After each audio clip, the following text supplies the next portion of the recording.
All right, so on our screen right now for Carnage, round one, board one. In Austria, we have JJ Raymond. In England, Liam Stokes. France, we have Jason Mastbaum. Germany, Maxim Popov. Italy, we have Karl Ronneburg. Russia, we have Nicolas Sahuguet. And in Turkey, we have Ed Sullivan, also known as Go Horns Go. We are going to go ahead and get right into our analysis. We're going to go ahead and bring up the clock. And Siobhan, you are on the clock. All right, let's do this. Good morning, everyone. So before we actually start moving through this game, I want to say that the big theme of the game for me is that little powers make all the difference. So it doesn't matter how many centers you have, you can decide a game either way. So let's start clicking through this. In the early game, we've got a couple of interesting things happening. I mean, you've got Jason Mastbaum in the channel, as well as going to Piedmont, as always, trying to irritate everyone as quickly as he possibly can. Moving on. You see a little bit of shuffling around. Jason takes Belgium, no bounce in Sweden. Fine, fine, fine. We move on, and, there's some tension between E and F early on. Jason, I believe, here moves to the Irish. Yep. And so as that happens, it looks like Russia and Turkey start to solidify their alliance. We've got the juggernaut coming from the east. So very quickly in the next couple of seasons, you will see England and France get their stuff together and start working together. And they do so really, really well. One of the problems for Jason moving through these turns, though, is that he's got an Italian fleet in Spain that's going to irritate him. And very soon, a German army will come into his home centers. So these smaller powers who aren't in the big alliances on either side of the board start to make a difference as to who is going to benefit the most from the EF. As we move forward, however, Italy decides that he's more irritated at Turkey than he was at Jason in France. And this is where the tide really starts to turn, and England and France start to get a really solid handle on this board. So as we move through here, Jason kicks Germany out of his homeland. That starts to solidify. And as Italy turns on Turkey, Jason is able to move further and further into the Med.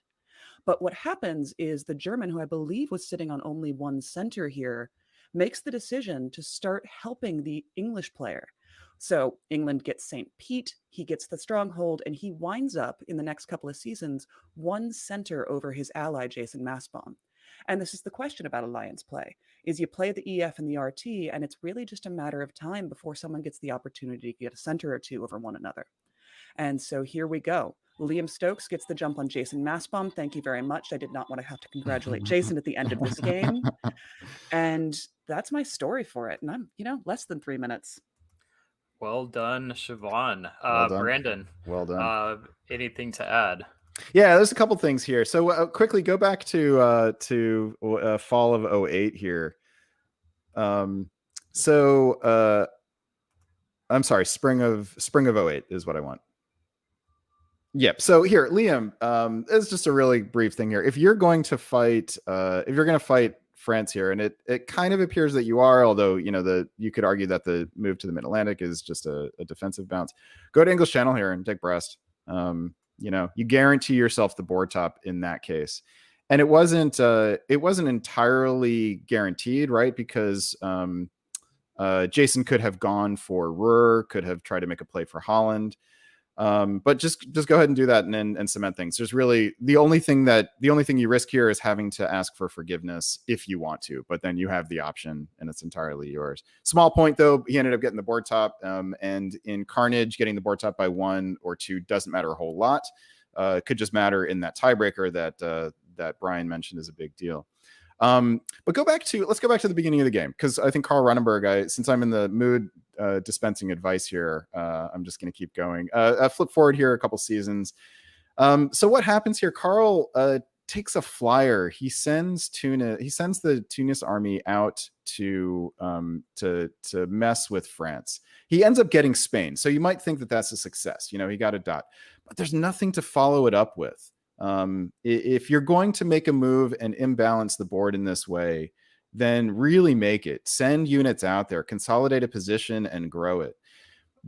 What that did, not only did it imbalance the West, but it also caused him to take units away from the East, which allowed the RT to really get going, especially for Ed to break out of the box. And now suddenly Ed is in Ionian. So this is something that you often see small powers do sometimes, like Siobhan was saying. They can make a big difference, because this had a huge impact on the game. it caused Jason to get distracted. Jason might have topped this board otherwise, but Karl certainly wasn't going to, because took his eye off of the east, and ended up wasting energy in the west. Nice. And I think a couple things that stood out to me. One, I think Liam did a really good job of managing the lead. It looks like he took it early and managed to stay in that position. I imagine there was some good play here in Germany to help him maintain that lead.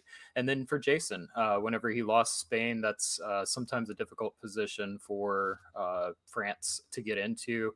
It can be a little demoralizing, and for him to come back and turn that into a second place, well done to both of them.